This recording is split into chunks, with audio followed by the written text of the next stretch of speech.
Cryptoslo, cryptocurrency news and investing. Cryptoslo with more crypto gains. What's going on, guys? Avax launches Cortina upgrade. All things will change for Avax, and that includes a bigger gas limit.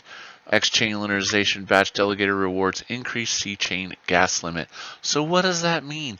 That means that 70 plus VMU Xenturions are now able to be made on the Avax network. Now, I do know that the UI has not been updated by Jack. Still says 38. I tested this. 70 V. See what happens. Transaction complete. So it is confirmed. 70 VMU plus. I did try some other numbers, but if you go monkeying with us, I saw a 78.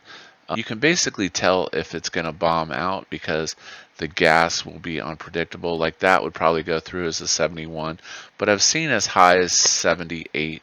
So you can squeeze through 70 to 78. Under 75 is probably going to be more reliable.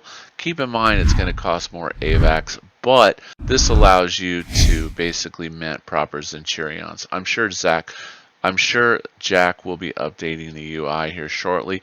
70 seems to be pretty steady, but this is pretty big news for the Avax Xenians. So just a quick video. If you're unsure of how to do the Web3, just check out my other video on the 41 VMU Avax. That's it. Hope you liked tonight's video. This is Cryptoslo. If you're not talking gains, then we're not talking.